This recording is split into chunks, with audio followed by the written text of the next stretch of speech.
Bom dia a todos e muito obrigado por aguardarem. Sejam muito bem-vindos à videoconferência de divulgação dos resultados do terceiro trimestre de 2024 da CVC Corp. Destaco aqueles que precisarem de tradução simultânea, que temos essa ferramenta disponível na plataforma. Para acessar, basta clicar no botão Interpretation, através do ícone do globo na parte inferior da tela, e escolher seu idioma de preferência, português ou inglês. Para aqueles ouvindo a videoconferência em inglês, há a opção de mutar o áudio original em português, clicando em Mute Original Audio. Informamos que esta videoconferência está sendo gravada e será disponibilizada no site de RI da companhia, www.cvccorp.com.br/RI, onde se encontra disponível o material completo da nossa divulgação de resultados. É possível fazer o download da apresentação também no ícone de chat, inclusive em inglês. Durante a apresentação da companhia, todos os participantes estarão com os microfones desabilitados. Em seguida, daremos início à sessão de perguntas e respostas. Para fazer perguntas, clique no ícone Q&A na parte inferior de sua tela e escreva sua pergunta para entrar na fila. Ao ser anunciado, uma solicitação para ativar seu microfone aparecerá na tela. Então você deve ativar seu microfone para fazer perguntas. Orientamos que as perguntas sejam feitas todas de uma única vez. Ressaltamos que as informações contidas nessa apresentação e eventuais declarações que possam ser feitas durante a videoconferência relativas às perspectivas de negócios, projeções e metas operacionais e financeiras da companhia constituem-se em crenças e premissas da administração da companhia, bem como em informações atualmente disponíveis. Considerações futuras não são garantia de desempenho. Elas envolvem riscos, incertezas e premissas, pois se referem a eventos futuros e, portanto, dependem de circunstâncias que podem ou não ocorrer. Investidores devem compreender que condições econômicas gerais, condições de mercados e outros fatores operacionais podem afetar o desempenho futuro da companhia e conduzir a resultados que diferem materialmente daqueles expressos em tais considerações futuras. Hoje, contamos com a presença dos executivos da companhia: Fábio Godinho, diretor-presidente da CVC Corp, e Felipe Gomes, diretor financeiro e de relações com investidores da CVC Corp. Passarei a palavra agora ao senhor Fábio. Por favor, Fábio, pode falar. Muito bom dia a todos, bem-vindos a mais uma teleconferência de resultados da CVC Corp. Aqui quem fala é o Fábio Godinho, CEO da companhia. Bom, passando aqui destaques financeiros e operacionais do terceiro trimestre de 2024, é o quinto trimestre dessa nossa nova gestão, né? O primeiro trimestre que nós divulgamos resultado foi o terceiro trimestre de 2023. Estamos agora divulgando o quinto trimestre, que é o terceiro trimestre de 2024. Muitas novidades, né, na evolução da companhia nesses últimos 5 trimestres. Um trimestre muito importante, principalmente em alguns itens relevantes, né, tanto de EBITDA quanto geração de caixa da companhia esse terceiro trimestre de 2024. Começando com a parte de crescimento, item super importante para nós, né, crescimento de lojas e crescimento de reservas confirmadas nas nossas lojas, tanto novas quanto atuais. A gente teve 90 lojas abertas, somando Brasil e Argentina, no terceiro trimestre de 2024 e 191 lojas abertas nos 9 primeiros meses desse ano. A gente tinha batido já o recorde de abertura histórico da empresa no trimestre anterior e novamente, logo no trimestre seguinte, nós superamos novamente o recorde histórico de abertura de lojas, tanto no Brasil quanto na Argentina, mostrando a confiança da nossa base de franqueados no negócio da CVC e também no negócio da Almundo na Argentina, mesmo num ambiente desafiador macroeconômico na Argentina, né? A gente mostra uma confiança muito grande na nossa base de franqueados, tanto no Brasil quanto na Argentina. Reservas confirmadas no Brasil, B2C, crescendo 10%, né, num trimestre onde a indústria cresceu por volta de 5%, né, indústria de aviação local, então a gente crescendo já bastante acima da indústria, no B2C, e no B2B, como a gente já vinha falando nos últimos trimestres, voltando agora, finalmente, a apresentar crescimento. Lembrando que a nossa estratégia foi, desde o primeiro momento, privilegiar a rentabilidade do negócio. Nós estamos entregando um terceiro trimestre com margem EBITDA 11 vezes maior em números nominais do que era no year over year, né, que era no terceiro trimestre de 2024, e agora crescendo top line year over year, agora que já não tem mais a comparação com milheiros, né? A gente já, naturalmente, à medida que não tem mais essa comparação, a gente volta a crescer, mas com o take rate correto, com a rentabilidade correta. Falando em rentabilidade, ponto-chave da nossa gestão, né? Ponto principal da nossa gestão, como highlights dentro desse trimestre, a gente teve aí pela primeira vez passando 100 milhões de reais de EBITDA num trimestre, agora 125 milhões de reais de EBITDA, isso é um crescimento de quase 30% year over year, e um crescimento de 280 milhões de reais, comparando year over year, os 9 primeiros meses do ano versus os 9 primeiros meses do ano passado, 161% de aumento. Brasil, trimestre a trimestre, né, year over year, está aumentando 60% a rentabilidade, o EBITDA, com o B2B crescendo 11 vezes, agora mostrando crescimento no top line e crescendo 11 vezes a rentabilidade do B2B, isso muito impulsionado pela Rextur Advance, que é a nossa consolidadora de aéreo. Então, excelentes resultados no nosso B2B, na Trend e principalmente na Rextur Advance nesse último trimestre. Já vem colocando excelentes resultados de rentabilidade e agora combinando crescimento junto com rentabilidade no terceiro trimestre, e é assim que ela deve se comportar para frente. Nós temos também 34% de margem de EBITDA, no combinado das companhias da CVC Corp, você tem 9 pontos percentuais de crescimento versus ano anterior e quase 40% de margem EBITDA no Brasil, e aí a gente já vai voltando àqueles números que a CVC historicamente apresentava, né, nos tempos de antes da pandemia. Teve outros números agora nesse terceiro trimestre que nós vamos abordar aqui daqui a pouquinho, que também já vão chegando próximo dos níveis de 2019, que é o nosso interesse, né, voltar aos números, né, que a gente fazia antes da pandemia, e isso aí já vem, principalmente nesse quesito da margem, já estamos entregando agora, essa margem EBITDA, né, sendo que ainda tem mais espaço para isso se desenvolver para frente.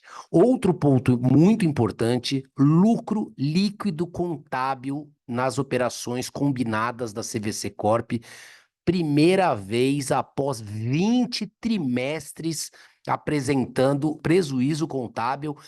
Todo mundo sabe aqui, todo mundo acompanha o nível de depreciação que a CVC tem em função de aportes muito grandes, né, que não são o run rate atual, mas muito fora da realidade de capex nos anos anteriores. Esse item não caixa na companhia, então pesa muito a nossa conta de depreciação no trimestre. Mas mesmo assim, pela primeira vez em 20 trimestres, depois de 20 trimestres, a CVC volta a apresentar lucro líquido contábil tanto no Brasil quanto na Argentina.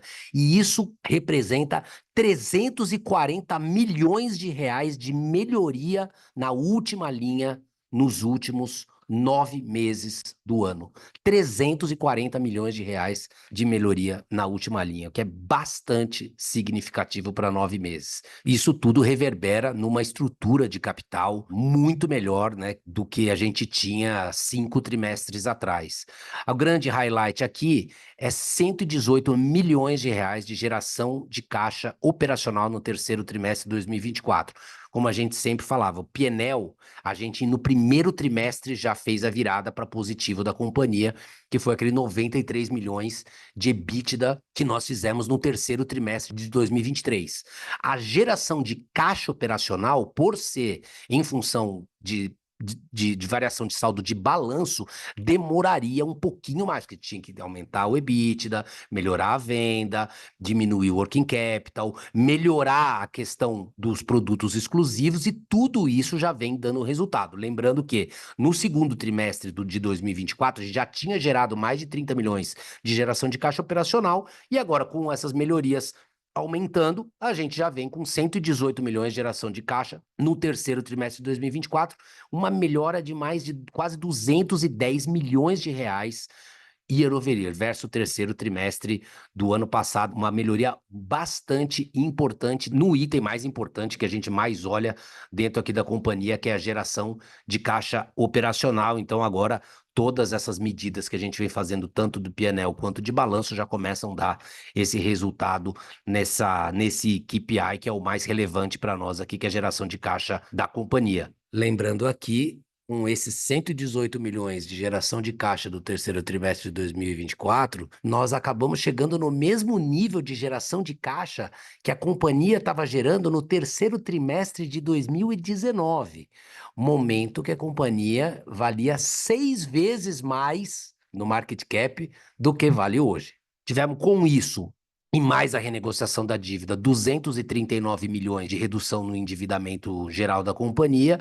Com isso, tivemos saímos um rating que naquele momento que ele saiu era 7 notches melhor do que o que a gente tinha na S&P, né? Então saímos com um rating triplo B na Fitch, que aí realmente faz jus ao balanço e ao P&L dessa empresa que nós temos hoje, e não da empresa há 5 trimestres atrás, né? Então agora realmente volta à realidade, né? O nível de rating da companhia e junto com isso o reperfilamento da dívida que vocês acompanharam, né, nesse último trimestre, aumentando o prazo, reduzindo o custo, gerando uma alavancagem de 1,2 vezes a dívida líquida. Esse é um número que acho que muito pouca gente prestou atenção dentro dessas últimas movimentações, que à medida que a gente vai gerando mais caixa, à medida que a gente renegociou a dívida, à medida que a gente aumentou o EBITDA, a alavancagem da companhia caiu brutalmente. Hoje, 1,2 vezes da dívida líquida, se você considerar o EBITDA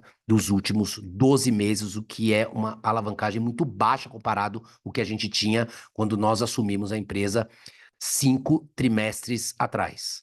Falando agora sobre abertura de lojas, né? Esse item tão importante para nós, né? Tanto lojas físicas aqui combinado com a nossa venda digital, aonde a gente faz a conversão disso nas lojas físicas. Lembrando que a conversão que a gente tem no digital é por volta de 1%, a conversão das vendas nas lojas físicas é de 25%. Ou seja, por isso que a gente prefere muito mais vender dentro desse modelo do phygital, né? E não 100% online, porque o 100% online, né? Quando a gente vende 100% no digital, é 1% de conversão. Quando a gente começa no digital e finaliza na loja física, mas sem a necessidade do nosso cliente ir até a loja, a gente faz isso através do nosso CVC Zap, a conversão é 25 vezes maior. E isso é que faz com que a gente aumente tão rapidamente essa nossa base de lojas. Nós aumentamos só no Brasil 72 lojas novas no terceiro trimestre, mais uma vez batendo o recorde histórico, tinha batido já no trimestre anterior, mais uma vez superamos o recorde histórico de abertura em um trimestre. Lembrando que desde que nós voltamos à companhia, nós abrimos mais de 230 lojas nesses 5 trimestres, desde que nós voltamos para a companhia, em junho de 2023. Em meio de 2023, 42% dos nossos PDVs eram nas capitais e 58% no interior. E dentro desse novo perfil das lojas, a gente cada vez mais aumenta a nossa presença no interior do Brasil, com 68% das lojas no interior e 32% dessas novas lojas nas capitais. E por que que a gente aumenta isso no interior? Os elementos-chave de conversão de venda nas capitais, obviamente, é marca CVC, que é a marca mais lembrada do Brasil, agora pela 14ª vez consecutiva, ganhamos, né, no prêmio Top of Mind da Folha de São Paulo, que é o mais relevante do mercado de marketing do Brasil. Mais uma vez a CVC ganhou no mercado de turismo e férias, né? Então a marca CVC é um atributo chave, né, para conversão mais preço. né? Então, o mercado de capitais, principalmente as principais, São Paulo, Rio de Janeiro, Brasília, é um mercado que os elementos-chave de conversão é marca CVC e preço. Ao passo que no interior, a marca CVC tem uma relevância, continua uma relevância muito importante, mas o relacionamento regional dos nossos franqueados faz uma diferença gigantesca como elemento para conversão.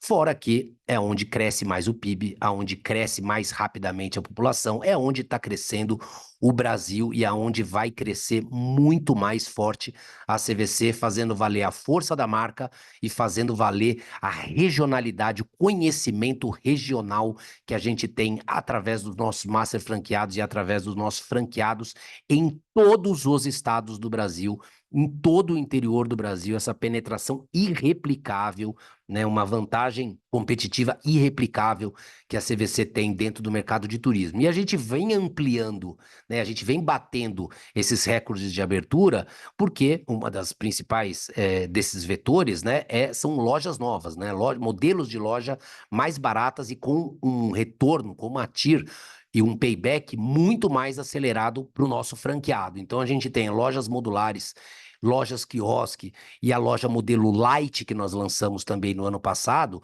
que tem aí 70% menos capex, 70% menos OPEX, custos operacionais, e muito mais desburocratizada e rápida essa instalação também, a exemplo do nosso quiosque. Então, reduz muito o OPEX, reduz muito o CAPEX, aumenta a TIR e reduz muito o payback desses novos modelos para os nossos franqueados, e por isso que a gente, e obviamente combinado ao modelo de venda digital, né? A CVC é a única no Brasil que consegue gerar o lead na internet e converter na loja física em todo o Brasil com esse nível de penetração regional. Então, essa é uma vantagem muito importante também para o nosso franqueado, e essa também é uma das razões que temos recebido diversos interesses de conversão de agências de viagem tradicionais para que virem a bandeira para a CVC, porque é a única forma das agências de viagem tradicionais entrarem nesse mundo digital, porque hoje sozinhas elas não vão ter escala para investimento em marketing, para gerar campanhas digitais, para fazer gestão de CRM, para fazer inteligência artificial, para ter o CVC Zap. Todo esse sistema, todo esse arcabouço de tecnologia e inteligência artificial que a gente entrega para nossas franquias para elas maximizarem a venda tanto no modelo digital, quanto no modelo físico, quanto nessa combinação também, que é o modelo do phygital. E por isso a gente vem assinando várias novas parcerias, né, com Rede de Posto Ipiranga, Açaí, onde a gente já tem 6 lojas abertas desse novo modelo modular, Atacadão, que já tem mais 2 lojas que já abrimos e estamos abrindo mais uma série de outras, Carrefour, Rede Angeloni Regional e mais uma série de outras que estão em processo de assinatura. E dentro desse trabalho que a gente faz de identificação de novos pontos de venda, a gente já tem 800 pontos de venda, tanto em hipermercados, dentro de atacadistas, ou estacionamento de atacadistas, estacionamento junto de drogarias e outros pontos na rua ou em shopping centers, só procurando franqueados. Já tem 800 pontos mapeados com viabilidade pronta, PNL, viabilidade econômica pronta, só em busca de novos franqueados para fazerem essas aberturas dentro desse nosso ambicioso plano de crescimento de PDVs nos próximos anos, combinando crescimento de lojas no interior, através da venda de modelo digital, com um CAPEX e OPEX muito menor para o nosso franqueado. Aí agora, tangibilizando um pouquinho, como estão indo todas essas lojas que a gente está abrindo, né? Porque espanta um pouco ver o número de PDVs, né? O quanto a gente está mais do que esse ano, nós vamos mais do que dobrar o recorde de abertura de novas lojas na CVC histórico, que foi em 2018. A CVC abriu 128 lojas, vamos provavelmente dobrar o recorde histórico da CVC. Agora, como que estão indo essas lojas? Como está a performance dessas lojas, né? Então vamos tangibilizar um pouquinho. Então tem alguns exemplos aqui de reabertura de lojas que fecharam na pandemia, novas lojas em capital, novas lojas no interior, em cidades médias e em cidades pequenas. Então nós temos aqui o exemplo de Ribeirão Preto. Em Ribeirão Preto nós já temos 7 lojas, essa é uma reabertura tá? Dentro de uma população de quase 700 mil habitantes, e a gente é o raio expandido, que é o que a gente chega através do nosso alcance do Phygital para 1 milhão mais ou menos de habitantes. Essa loja a gente reabriu em maio desse ano, tá 170% da nossa expectativa e 40% dessa venda já é através do formato Phygital. Uma nova loja que a gente já abriu em Aracaju, nós temos 4 lojas nessa nossa quarta loja, já está 130% do nosso plano de vendas. Aracaju, uma cidade que a gente tem crescido bastante, né? O Nordeste como um todo, em especial no Sergipe, vem crescendo bastante. Quase 30% da venda dessa loja inicia na internet, mas converte no físico, né? Mas não necessariamente o cliente lá na loja, mas fechando através do CVC Zap, das ferramentas digitais que nós temos, através da assistência do nosso vendedor dentro da loja da CVC através dos nossos franqueados, a nossa base de franqueada que tem um conhecimento regional muito relevante. Outros 2 exemplos que a gente tem para dar no interior, Dourados. Dourados, Mato Grosso do Sul, nós abrimos a nossa quarta loja lá, uma cidade de mais ou menos 250 mil habitantes, que vai para quase 300 mil com o raio expandido, né, do reach que nós temos no Phygital. A gente abriu em meio desse ano, está 300% acima da nossa expectativa de venda. A quarta loja em Dourados, quase 45% da venda dessa loja já é através do modelo Phygital. E uma cidade pequenininha, uma cidade que certamente, se não houvesse o modelo Phygital, nunca estaria sendo aberta pela CVC, uma população de 36 mil habitantes, em Sarzedo, interior de Minas Gerais. Quando a gente joga no Phygital, eu atinjo 70 mil pessoas, que são as cidades vizinhas, né, a Sarzedo. Nós abrimos em agosto de 2023, né, do ano passado, essa loja, tá? 183% da nossa expectativa, com 46% da venda no Phygital. Então mostra o sucesso que nós estamos tendo tanto em reabertura quanto lojas novas na capital, lojas em cidades médias e pequenas no interior, combinando capex mais barato, opex mais baixo para o franqueado e a venda no Phygital. Nosso franqueado hoje já não depende mais do cliente entrando pela porta da loja, porque hoje ele tem cliente entrando pela porta da loja e pela porta do computador, e inteligência artificial e todo o arcabouço de tecnologia que a CVC entrega para ele poder maximizar cada vez mais a venda dele e a conversão desses leads que a gente manda para cada loja. Agora eu passo a palavra para o Felipe Gomes, o nosso CFO, que vai falar dos nossos resultados financeiros do terceiro trimestre. Obrigado, Godinho. Bom dia a todos. Vou falar um pouquinho da estrutura de capital.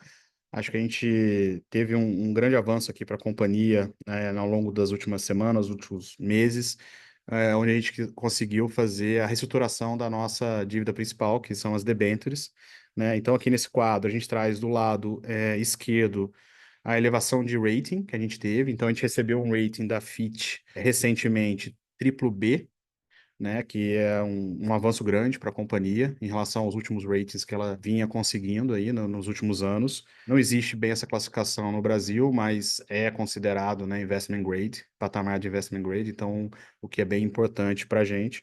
A gente até trouxe aqui algumas premissas, né, que estão no relatório da Fitch, que chamaram a atenção nossa positiva, né, de como eles estão enxergando a companhia. Então, um crescimento de margem e rentabilidade, a melhoria na estrutura da própria dívida, que a gente está falando aqui nesse quadro, um setor de turismo em expansão, que eles enxergam, assim como nós também.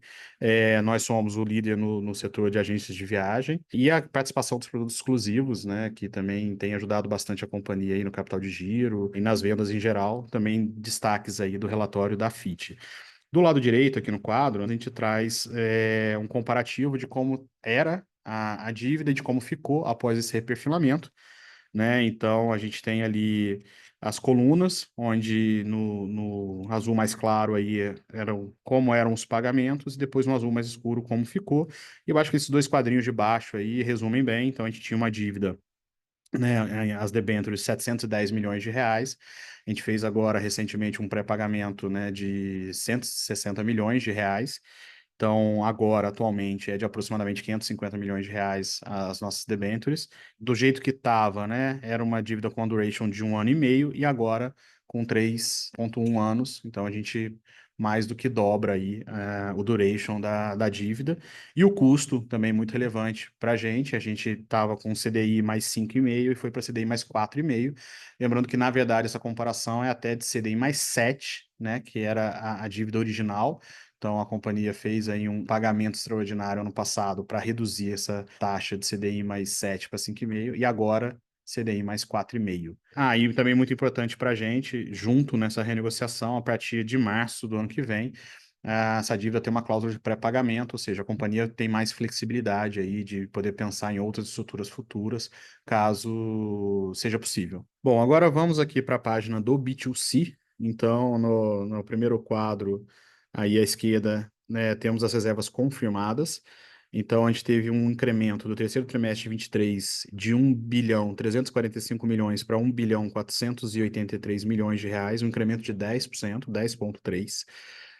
Sem o impacto do Rio Grande do Sul, seria um incremento de 12,4%, né, trimestre contra trimestre, né, nas reservas confirmadas, e no 9 meses um incremento de 8%, e sem o impacto do Rio Grande do Sul de 10,3%. Então, agora aqui no quadrinho do meio de receita líquida e take rate, a gente vê uma pequena queda do terceiro trimestre de 23 para o terceiro trimestre de 24, de 0,4%, indo de 218 milhões para 217 milhões. Boa parte é explicada aqui por um evento extraordinário no terceiro trimestre de 2023, com bastante detalhe no release de resultado. Quando a gente vai para a análise do ano, então 9 meses 24 contra 9 meses 23, a gente tem um incremento de 9% na receita líquida, e do take rate de 12,6% para 13,1%. No terceiro quadrinho aqui da página, a gente tem o share de produto exclusivo. Então, o Godinho explorou bastante esse ponto e é um ponto muito relevante para a gente. De fato, a companhia vem trabalhando bastante para incrementar esse número e a gente já chegou agora próximo dos 20%, que era um número relevante e que a gente vem perseguindo. Então, a gente encerra o terceiro trimestre de 24 com 19,5% de participação do produto exclusivo, um incremento de 9,3 pontos percentuais em relação ao terceiro trimestre de 23. E aí embaixo a gente tem alguns destaques, acho que praticamente todos já foram cobertos aí pelo Godinho no início da conferência. Então, a gente fala aqui do aumento do produto exclusivo, que ajuda bastante em capital de giro, como a gente sempre diz. Tem uma questão aqui, né, importante para a gente, que é o Same Store Sales crescendo 5% nas lojas fora das grandes capitais, né, no interior, que é um dos nossos focos também. Também tem a questão aqui do efeito extraordinário no terceiro trimestre de 23, onde a gente teve ali um impacto positivo na receita extraordinário de 14,8 milhões de reais. Sem esse efeito, o take rate do terceiro trimestre de 23 teria sido 13,6, que fica aí muito mais em linha com o do terceiro trimestre de 2024. E além disso, assim como no último trimestre, a gente traz aqui o impacto do Rio Grande do Sul nas vendas e na receita líquida, e no caso do B2C foi de 25,9 milhões de reais nas vendas e 9 milhões de reais na receita líquida.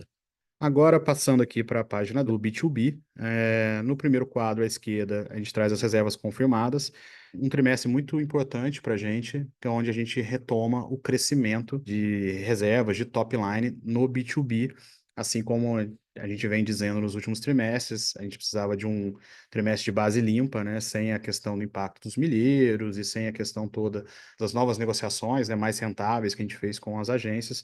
Então, nesse primeiro trimestre, digamos assim, de base comparável mais limpa, a gente volta a apresentar crescimento com rentabilidade, o que é muito importante. Então, sem o impacto do Rio Grande do Sul, a gente já estaria falando aqui num crescimento de 2,1% no B2B. Quando a gente olha nos 9 meses, ainda impactado pelos primeiros trimestres do ano, que é essa questão toda dos milheiros e dos contratos que a gente se desfez, né, que não traziam rentabilidade para a companhia, a gente ainda enxerga aí uma queda de 8,2%. Sem o efeito do Rio Grande do Sul, teria sido 7,3% nos 9 primeiros meses do ano. Passando para a receita líquida e take rate, que, né, é onde a gente vem focando bastante aqui no B2B, que é a questão da rentabilidade. Nesse trimestre, crescendo, a gente também conseguiu entregar uma maior receita líquida, 5% acima, e ainda um contínuo crescimento de take rate, chegando a 6,3%. No ano, né, 9 meses contra 9 meses, a gente tem um crescimento aí na receita líquida bem expressivo, de quase 16%, e o take rate saindo dos 5,3% do ano passado para 6,4% esse ano. Alguns destaques aqui embaixo, né? Alguns também já ditos aí pelo Godinho anteriormente, o próprio crescimento da receita líquida, né? Que a gente falou, que é a rentabilidade, a questão de voltar a crescer depois de alguns trimestres aí de queda de top line e incremento de take rate e receita líquida, agora também crescimento de top line. Uma questão muito importante para a gente, né? A RA, que é a nossa consolidadora aí de companhias aéreas, voltando à liderança do setor, e com nível de rentabilidade bem adequado, a nosso ver.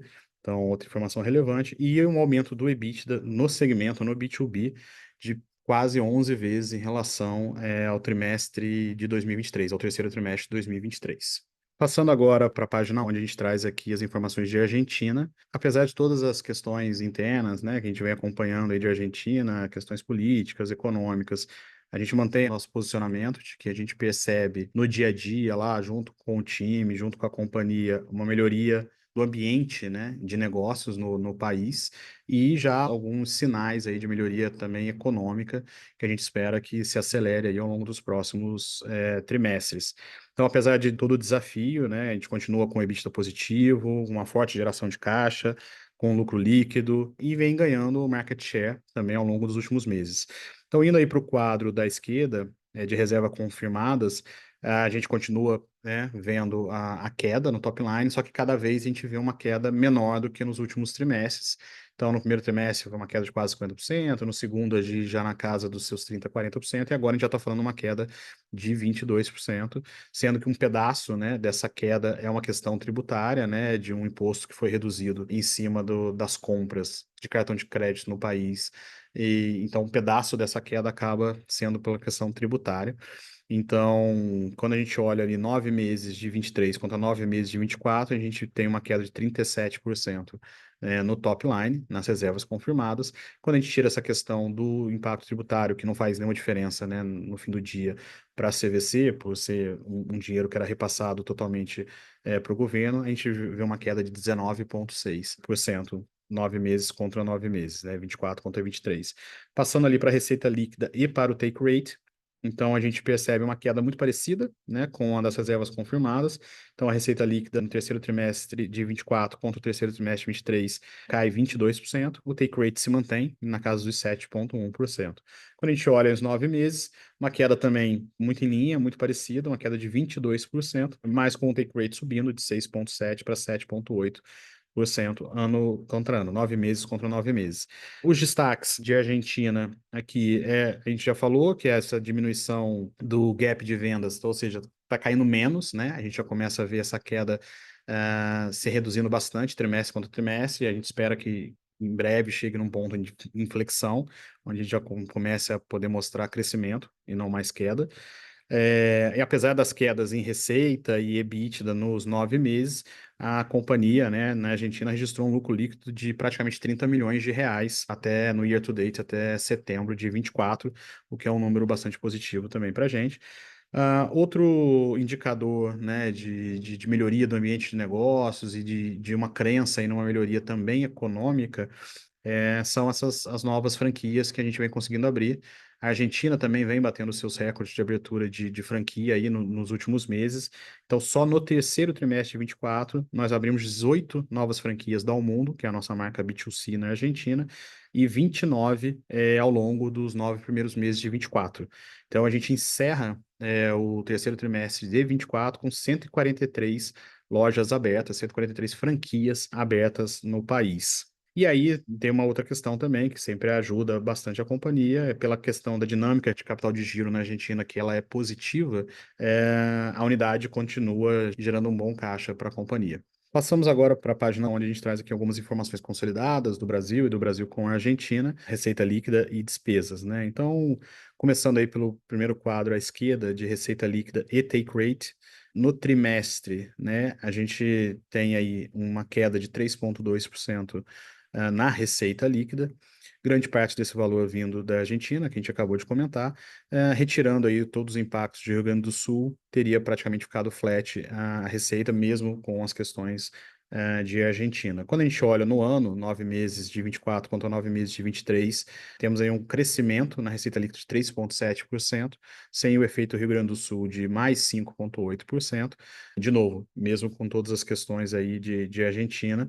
E o take rate subindo na companhia, né, na CVC Corp como um todo, de 8,2% para 9,3%. O segundo quadrinho é um quadro de despesas de G&A sobre receita líquida do Brasil. Aí aqui a gente fala especificamente do Brasil, é um número que a gente vem mostrando bastante. Então, no trimestre, a gente tem um pequeno incremento aí de 3,6%, saindo de 135 para 140 milhões de reais. Tem aí algumas despesas extraordinárias também que a gente descreve um pouco melhor no release. Então, a gente continua com o nosso compromisso aqui de manutenção da despesa, sempre abaixo de inflação e o mais próximo possível de manutenção em valores absolutos. No ano, e aí fica até mais claro de apresentar, a gente tem uma queda aí de quase 9% na despesa no G&A, saindo de 465 milhões de reais para 423 milhões de reais, e uma queda bem expressiva aí no percentual, indo de 64% de despesas de G&A sobre receita líquida para 52,3% nos 9 meses do ano. E, de novo, voltando no terceiro trimestre, fechando o terceiro trimestre aí com 45%, que já é um número mais próximo aí do nosso objetivo. O grande impacto aqui, né, positivo, foi a reestruturação de quadro que nós fizemos aí ao longo dos meses e a revisão contínua de contratos que a gente faz o tempo todo aqui na companhia para segurar bastante aí o G&A, como a gente já vem falando. Dessa vez, né, nesse trimestre, a gente trouxe ali também um quadrinho a mais, que não tinha no último trimestre, que é da despesa de vendas sobre também as reservas confirmadas, para a gente também acompanhar esse número. É um número que nesse trimestre se apresentou bem positivo, né? Então, teve uma redução de 67 milhões de reais no ano passado para 52 nesse ano. E aí o ratio, né, de despesas de vendas sobre a reserva caindo de 2,4% para 1,8%. E nos 9 meses, quando a gente olha aí o year to date, também uma queda saindo de 183,6 milhões de reais para 155,2 milhões de reais, uma queda de 15,5% na despesa de vendas em relação às reservas confirmadas também no Brasil. Bom, agora passamos aqui para a página onde também trazemos aqui alguns resultados consolidados, aqui nesse slide Brasil e Argentina. Então a gente até faz uma quebra aqui entre Brasil e Argentina, alguns indicadores, e a gente traz aqui EBITDA e resultado líquido. Acho que a principal, né, informação do quadro para a gente, que a gente está bem contente aqui, é que desde, como o Godinho também falou, desde 2019, que a CVC Corp não apresentava, não registrava lucro líquido contábil, e nesse trimestre aconteceu. Então, começando ali pelo primeiro quadro, né, acima à esquerda, a gente tem o EBITDA ajustado do trimestre, né? Então, olhando o Brasil separado de Argentina, o Brasil cresce praticamente 60%, saindo de 74 milhões de reais no terceiro trimestre do ano passado para 118 milhões de reais no terceiro trimestre agora de 24, um incremento de margem saindo de 24% de margem para 38% de margem EBITDA. A Argentina, em função do que já falamos aí anteriormente, é uma queda no seu EBITDA, então ela saiu dos 22 milhões de reais de EBITDA no terceiro trimestre 23 para 6,5 milhões de reais, uma queda aí de quase 70% no EBITDA da Argentina, trimestre contra trimestre. E quando olhamos consolidado, Brasil mais Argentina, é um incremento aí de praticamente 30% no EBITDA no terceiro trimestre 24, saindo de 96,6 milhões de reais para 124,7 milhões de reais e alcançando aí no consolidado 34% de margem contra os 25,7 do terceiro trimestre do ano passado.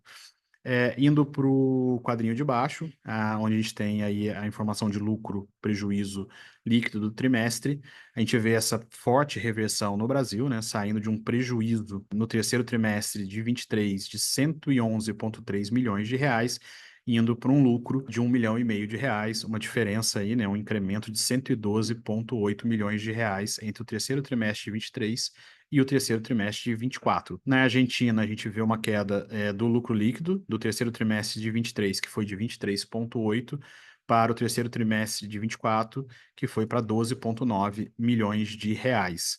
Mas, de novo, né, apesar com todo o cenário de Argentina, ainda apresentando um lucro líquido contábil positivo. No consolidado, então a gente sai aí de um prejuízo de 87,5 milhões de reais no terceiro trimestre de 23 para um lucro de 14,4 milhões de reais nesse terceiro trimestre de 24, um incremento aí de praticamente 102 milhões de reais do terceiro trimestre de 23 para o terceiro trimestre de 24. Indo para os últimos dois gráficos, né, aqui do lado direito, a gente traz ali o EBITDA ajustado acumulado dos 9 meses, ou seja, Brasil e Argentina. Então, a gente alcança aí 281,2 milhões de reais nos 9 primeiros meses de 2024, um incremento de 161% em relação ao mesmo período de 2023, que foi de 107,6 milhões de reais. E a margem sai de 11,4% para praticamente aí 29% de margem EBITDA, 9 meses 24 contra 9 meses 23. O EBITDA ajustado dos últimos 12 meses, né, o LTM, a gente já alcança aí 367,7 milhões de reais no LTM 24, ou seja, nos últimos 12 meses. Um incremento de 228,6% em relação ao LTM do mesmo período de 2023. Então, a gente sai aí dos 111,9 milhões de reais para 367,7 milhões de reais de EBITDA. E o lucro líquido, né, acumulado também dos 9 meses ali embaixo. Nos 9 primeiros meses de 23, a companhia apresentou um prejuízo de 382,4 milhões de reais. E agora, nos 9 meses de 24, a gente está acumulando aí um prejuízo de 42,1 milhões de reais. Uma melhora em valores absolutos de 340,3 milhões de reais nessa análise dos 9 meses de 24 contra os primeiros 9 meses de 23. Bom, passamos agora aqui para a última página da nossa apresentação, onde a gente vai falar um pouquinho da estrutura de capital e onde a gente tem também informações aqui bem positivas em relação à evolução da companhia ao longo dos últimos trimestres. No quadro esquerdo, né, que é o quadro que mostra a geração, né, ou consumo de caixa operacional, nesse terceiro trimestre, a companhia de fato teve uma performance muito interessante, né, onde ela alcançou 118 milhões de reais de geração de caixa operacional. Então, nesse quadrinho aí, a gente trouxe a evolução de alguns dos últimos trimestres, desde o primeiro trimestre de 2023, onde fica bem claro aí de onde a gente partiu, né, e para onde a gente está chegando agora, né, saindo de um consumo de caixa operacional de 274 milhões de reais no primeiro trimestre do ano passado, para chegar agora aqui numa geração de caixa operacional de 118 milhões de reais. Quando a gente compara o terceiro trimestre de 24 quanto o terceiro trimestre de 23, que é onde tem essa linha com essa seta, a gente sai de um consumo de 91 milhões de reais no terceiro trimestre de 23 para uma geração de caixa dos 118 milhões de reais nesse terceiro trimestre de 24, o que dá uma diferença, né, entre um trimestre e o outro de 209 milhões de reais. Também outra informação bem interessante, o Godinho explorou logo no início, né? Com essa geração de caixa operacional que tivemos no terceiro trimestre, a gente voltou aí ao mesmo patamar lá de 2019, né? Então, fazia aí alguns anos que a companhia não conseguia gerar um caixa tão positivo assim na sua operação. No quadro da direita, de endividamento geral, né? Então, acho que foi uma novidade que a gente introduziu no último trimestre. A gente traz um pouco mais de detalhe sobre como está o endividamento geral da companhia. Então, indo ali direto para a segunda linha que está destacada, né? Em azul, a gente tem a dívida líquida. Então, a gente tem uma redução bem expressiva da dívida líquida da companhia do terceiro trimestre 23 para o terceiro trimestre 24, né? Saindo de 639,2 milhões de reais e indo para 433,7 milhões de reais, né? Uma redução aí na dívida líquida em um ano de 205,5 milhões de reais.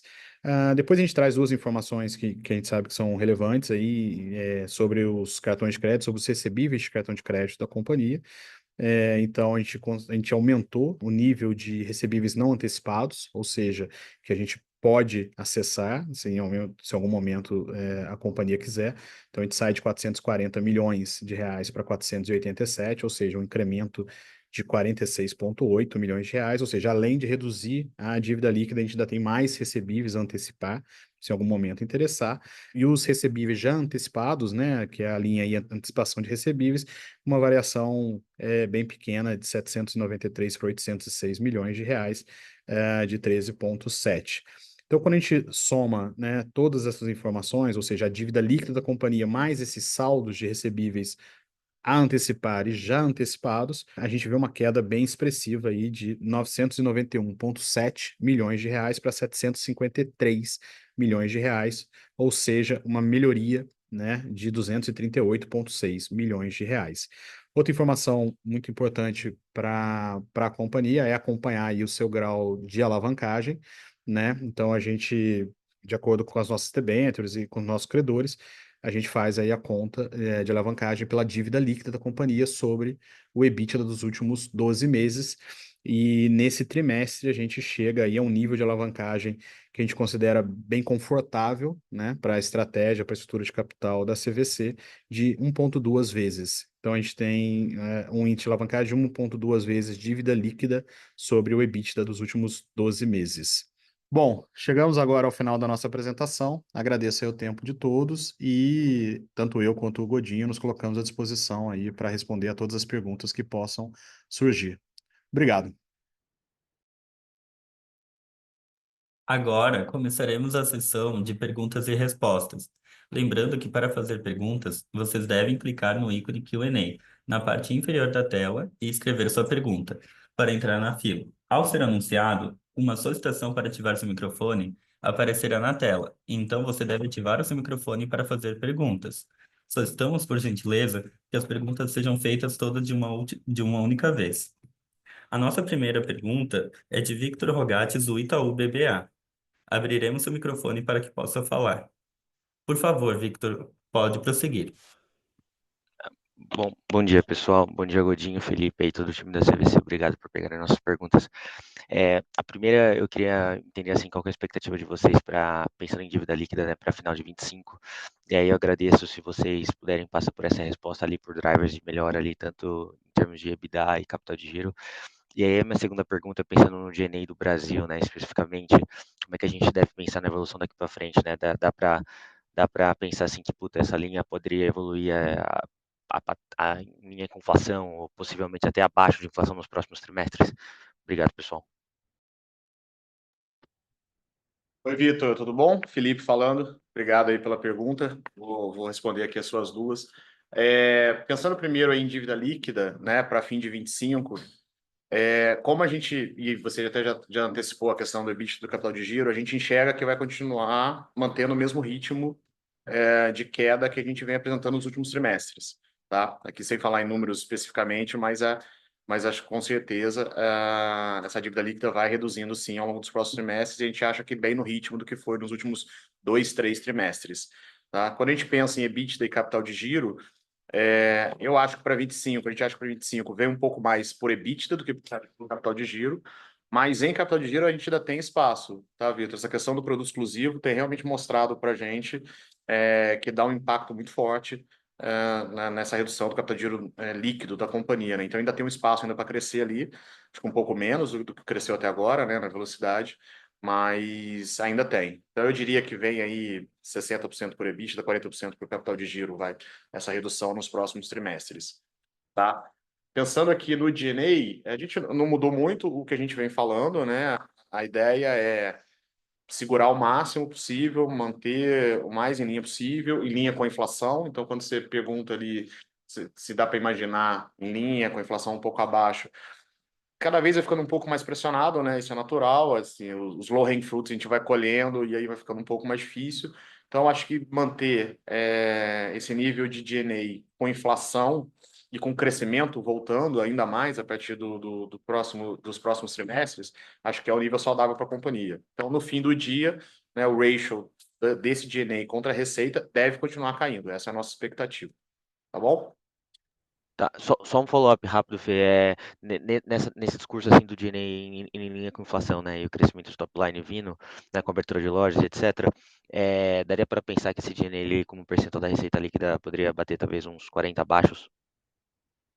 Essa é a ideia, entre 40 e 45, viu? Esse é o nosso mantra aqui dentro. É baixar do 45, que a gente já conseguiu em um trimestre ou outro, e manter nessa casa sim, sem dúvida. Tá ótimo, gente. Obrigado. Nada. A nossa próxima pergunta é de Ruben Couto, do Santander. Por favor, Ruben Couto, Pode abrir seu microfone. Bom dia, pessoal, tudo bem? Eu queria ouvir um pouco da expectativa de vocês do B2C no Brasil. Acho que várias moving parts aqui no TRI, começando a entrar nos trilhos, essa aceleração de abertura de lojas, o efeito aí da melhoria de produtos, até same-store sales acima de inflação, quando a gente faz os ajustes aqui. Como que vocês estão enxergando a dinâmica daqui para frente, quarto TRI, mais ano que vem? É acelerar esse patamar que a gente viu agora nesse terceiro TRI ou manter esse ritmo já é o que vocês estão trabalhando atualmente? E só mais um follow-up nessa questão de despesa, ali na linha de selling, dá para manter também esse patamar que está rodando aí no ano de um pouquinho abaixo de 2%? É essa a ideia? Obrigado.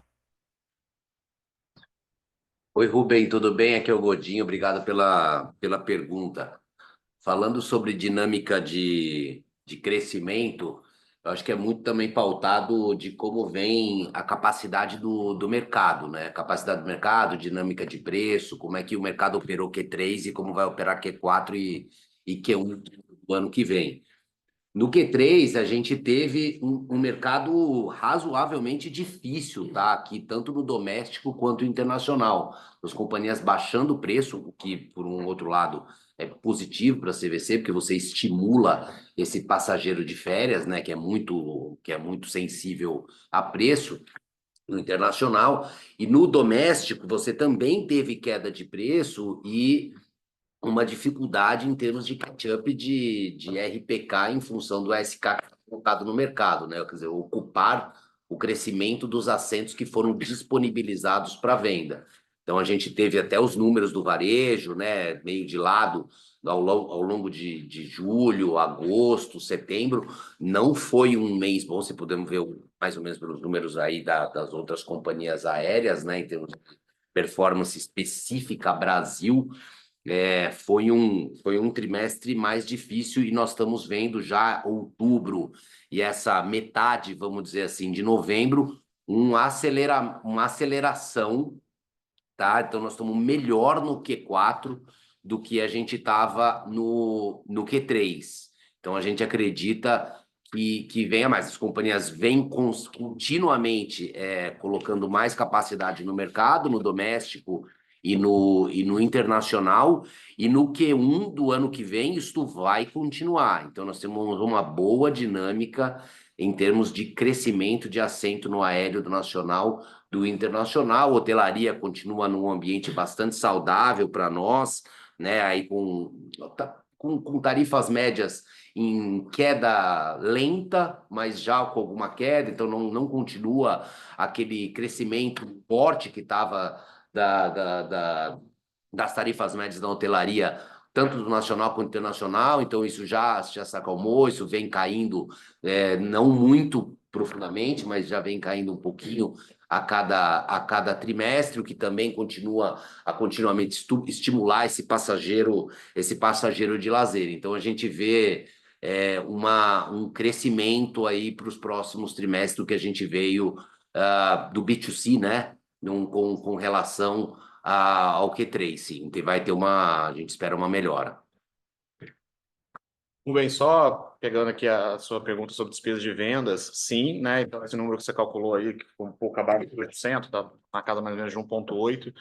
A ideia é, sim, manter abaixo de 2%, alguma coisa variando aí no entorno desse 1,8%. E o que vai permitir a gente acabar crescendo em absoluto é o crescimento de top line, né? Então, a gente vai manter esse percentual aí de 1,8 e 2, mas com o top line voltando a crescer mais agora nos próximos trimestres. Esse número também, em números absolutos, acelera e ajuda bastante a gente aqui. É Boa. isso. Perfeito, pessoal. Obrigado. Lembramos que para fazer perguntas, vocês devem clicar no ícone Q&A na parte inferior da tela e escrever sua pergunta para entrar na fila.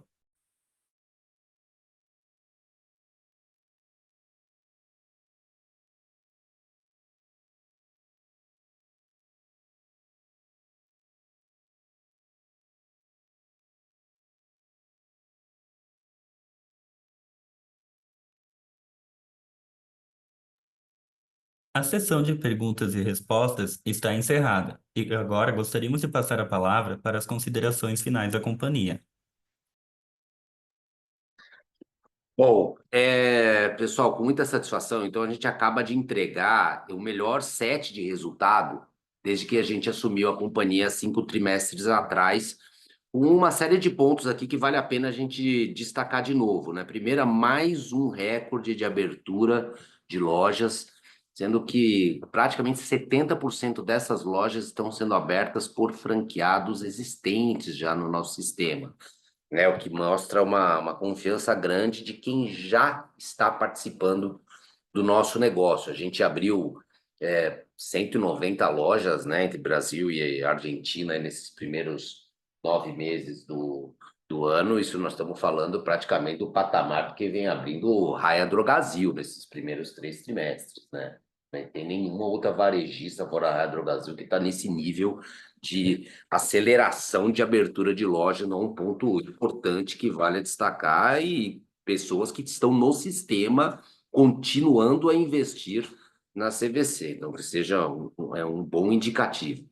Crescimento double digit mais uma vez no B2C, volta ao crescimento do B2B, como a gente sempre falou, terminou a comparação com os milheiros, voltamos a crescer, mas aí com o EBITDA 11 vezes superior ao que a gente tinha no trimestre anterior, né? Com a Rextur Advance aí voltando a liderar os rankings de venda, né, dentro do segmento de consolidadora, dentro das maiores, nas principais companhias aéreas do Brasil. EBITDA aí de 3 dígitos, né? Finalmente passando 100 milhões de reais, aí com 125 milhões de reais no terceiro trimestre, geração de caixa de quase 120 milhões de reais no operacional, no mesmo nível de 2019, né, do mesmo trimestre de 2019, que isso é um marco muito importante para nós, né? Quando, de novo, nunca é demais falar, quando a companhia, o valuation da companhia era 6 vezes maior do que é hoje, agora com o mesmo nível de geração de caixa nesse trimestre específico, primeiro o lucro líquido, né, depois de 20 trimestres, amargando o earnings per share negativo, e uma redução brutal da alavancagem. Esse sempre era um tema importante nosso e do mercado também, né? Nós reduzimos a alavancagem quando nós entramos na companhia em início de junho, a alavancagem era 5,7 vezes, né? De dívida líquida e EBITDA. Hoje nós caímos em 5 trimestres de 5,7 para 1,2 vezes EBITDA, sem haircut de dívida, sem nada, né? Simplesmente com pagamento, geração de caixa operacional e melhoria financeira e operacional estratégica da companhia. Então, todos esses pontos, eu acho que demonstram aí um conhecimento profundo que o time que nós trouxemos tem do setor e principalmente do que a gente vem fazendo na CVC. Isso nada mais é do que a continuidade do compromisso que nós assumimos com os nossos investidores no follow-on. Tudo que a gente foi lá e prometeu, agora é a continuidade que a gente vem dando e entregando trimestre a trimestre. Agora, dá prosseguimento na estratégia de mais produtos exclusivos, mais formas de financiamento alternativas, mais lojas físicas, principalmente no interior, combinado nessa venda do Phygital. Com isso, a gente termina a segunda fase do plano de execução na CVC. Vocês lembram, os primeiros 2 trimestres de 2023, né, que foi o terceiro e o quarto tri de 23, era a fase do back to the basics. Então, voltar à cultura, trocar o management, ajustar a governança, colocar principais estratégias da companhia, acertar a parte de despesa, que foi o que nós fizemos, né? Em 24, aí a gente chamava essa fase de foundations, né? Que a gente foi criando as alavancas financeiras, estratégicas e operacionais para que de 2025 para frente a gente conseguisse ter essa nova CVC. Essa CVC dos próximos 50 anos. E muito recentemente, a gente fez um off-site com todo o management da empresa e também os conselheiros da companhia, onde a gente cristalizou com isso qual a visão que nós temos de empresa para 2027, para fim de 2027, esse ciclo dos próximos 3 anos. Isso só na CVC, só na CVC, derivou 103 planos de ação que nós temos para serem implementados em 25, 26 e 27. E esses planos de ação, eles estão focados basicamente em 5 pilares, tá? Que é onde a companhia vai focar nesse ciclo 25 a 27, que é essa terceira fase da CVC, que é uma fase de foco em inovação, foco em crescimento, mas, obviamente, nunca abrindo mão do patamar de rentabilidade que a gente tem agora, inclusive expandindo isso, né, à medida que a gente vai aprofundando essas estratégias, né? Agora, esses 5 pontos focais da companhia daqui para frente. Primeiro, avanço em tecnologia, avanço em competitividade de preço, reforçar o nosso core business e outras alavancas e nichos de crescimento em mercados que a gente ainda não atua, principalmente em mercados no Brasil, né? E tudo isso suportado com um robusto plano de engajamento do nosso time, que nós vamos divulgar aí para a liderança no nosso encontro de líderes ainda essa semana. Agora, tudo isso está sendo feito em desdobramento no PSC, no Balanced Scorecard, junto com a liderança, e agora é foco em execução, de 25 a 27. Foco em execução, que é a grande fortaleza na história da CVC. Então, pessoal, muito obrigado pela atenção e até o próximo trimestre. A videoconferência de resultados referente ao terceiro trimestre de 2024 da CVC Corp está encerrada. O Departamento de Relações com Investidores está à disposição para responder as demais dúvidas e questões. Muito obrigado aos participantes e tenham um bom dia.